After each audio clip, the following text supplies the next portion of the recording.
Alright, hello everyone that is continuing to watch this little series thing. My name is Asgard Champion 03, and we shall be continuing this little section of Divine Conundrum. Now, if you've watched my previous video, then you know what's going on. We're in a tomb of this guy, and this tomb has been overrun by Daedric forces, such as those little jackasses right there. So let's, handle them.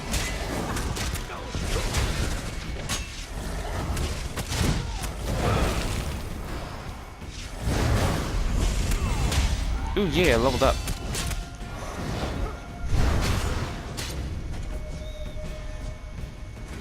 Crap. One thing that I found in this game is that two-handed is extremely powerful. Oh, if you were, listening to my last video on how I said the Imperial race is, recommended to be a tank, mainly because of this. Diplomat increases your experience gain with one-handed and a shield skill line by 15%. Increases your gold gain by 1%. Plus, they have increased max health, increased max stamina, and your melee attacks have a 10% chance to restore 2% of your max health, which means I can heal myself every time I hit someone, and that's pretty freaking awesome. But let's get... you guys probably want to see this, and screw it, let's get this as well. Let's actually replace... Which one does more damage? Is always a critical strike. Oh, that means it's awesome. Okay, so we're gonna get rid of Frost Cloak and get Impaling Shards, because I'm being a damage dealer, not a tank. If you're... Oh yeah, you can also loot in this game. I love that. So that's Impaling Shards. And here's what I was talking about, Shulk. They're little bug beetle things. Dive can now be morphed. Now, another interesting thing about this game is that things can be morphed. And what I mean by morphed is that they can eventually be used or can be turned into something else. Like the cliff diver that you just saw. The little thing that flew down and just smacked the crap out of that guy. It can be morphed, I don't know into what. I think it can be morphed into doing more damage the further my target is away from me.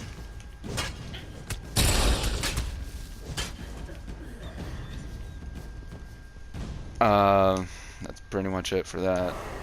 See, for instance, I can do that, and it only does 5305. Like I showed you guys in my last video, is that sometimes these characters or these enemies do a charge-up attack that when you see them have like a yellow or a shiny golden aura, that means they're doing a charge-up, and well, I'm setting a poor example for the counterbalance for that. And don't worry, I am grave robbing, or I am being a grave robber. Sorry, I have a tendency to flutter with my words. I came here as a young acolyte to meditate. Oh, look at this guy. Oh.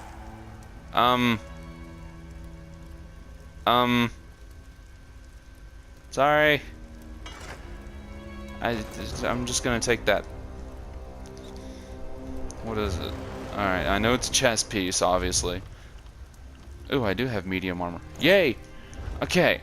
So, okay, yeah, that's not revealing at all. People who are watching this video, I am not a stripper. I am wanting you to know that now.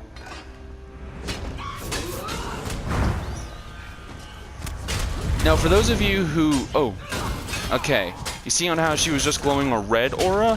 You can actually go into guard stance and counterbalance that by doing this, which sets them off balance and does a little bit of damage. Not a lot of damage, but just enough. Okay, if I'm going to be doing two-handed, I may have to go heavy armor. Because medium armor is meant for a damage dealer, but heavy armor makes me tanky enough to where I can take a hit. what she'll do. Alright, you see that red aura right there? See, right there. See on how she was just stunned and I was able to completely annihilate her. Ooh, recipe. Nickel. And another interesting thing about this sorry if I'm bouncing like all over the place. Cool thing about this game is that each race has like their own little crafting capabilities. For instance, this race can only make Imperial weapons and armor. That's pretty much it for that. And an Argonian can only make Argonian weapons and armor. A Wood Elf can only make Wood Elf weapons and armor. But there is good news. For instance, if you're playing an Imperial like I am, and you like the way the Argonian armor set looks, you can, in like little dungeons and stuff like this, you can find these little urns will have recipes and crafting motifs. A crafting motif is a book that allows you to learn a set crafting capability. Which means, for instance, if I got the Argonian crafting motif, I would be able to... If I got the Argonian crafting motif, I'd be able to craft everything about the Argonians. You know, their weapons, their armor, their shields, everything that the Argonians can craft, I'd be able to craft. I should probably upgrade my health more. Now, another thing... Ooh, that was actually kind of awesome right there. And anyone else see me do that 12,000 damage? That was freaking awesome. There's that big yellow number. Yellow damage output in this game means that it's a critical hit. Rawhide bracers. Nice. Okay, right there. Star metal is for the red guard crafting capabilities. As in, you need star metal in order to get them. Or in order to make it, you need star metal.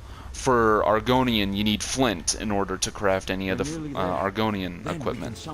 You need nickel to craft the Imperial. So on and so forth. You need certain crafting materials for certain things. I'll call forth my ancestor, then you can ask Vivek's questions. I'm just gonna... Sorry for taking all your ancestors' stuff. Ooh! Oh, sorry. Why don't you summon me? My Lord Vivek has inquiries that only you can answer, my lord. My companion will present them with your permission. The warrior poet? Very well. Ask Vivek's questions. Ask the warrior poet's questions, Outlander. Lord Vivek asks, the heart of the world, key to ascension, should I be filled with apprehension? Ah, Lord Vivek always had a way with words. Tell him to rest assured. The heart remains secret. I wonder why that concerns him. Ask the remaining questions as my time here is short. Lord Vivek asks, has the enemy of old returned, so devious and bold? An enemy of old, yes. But not the one that Vivek presumes. Lord Vivek asks, did Sotha Sil in his unending crusade know our divinity would shrivel and fade? Sotha Sil imagined multiple scenarios and contemplated endless solutions. He even experimented with his divinity, drawing energy to study before returning it. Loss will come, he foresaw, but not until the collapse of the temple. Now, back to sleep. Goodbye. I hope that's what Lord Vivek needed. Alright, so if you remember from the previous video that I think I'm still uploading now, they mentioned the Living Tribunal. Tri, of course, means three, as in triangle. Now, there are 3 living gods, or living deities in this game. For instance, there's Sothasil, as was described. Then there's Lord Vivek and Alexiamandra, or something like that. I don't know. I don't know her name, but you meet her in the Ebonheart Pact main quest line. I really need to start setting a timer for this stuff, so that way I can, you know, get a good feel of how long a video is. But as soon as this loads in, I am going to upload this video real quickly. There we go. Also, real quick thing. Again, like I said in my first video, if you want to see me restart, you know, start the campaign all over again, by all means, just leave in the comments.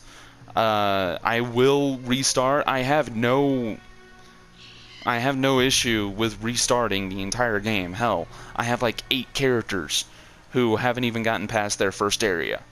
So I have no problem with doing it. So thank you so much for watching, and I shall continue Divine Conundrum in the next video. Thank you.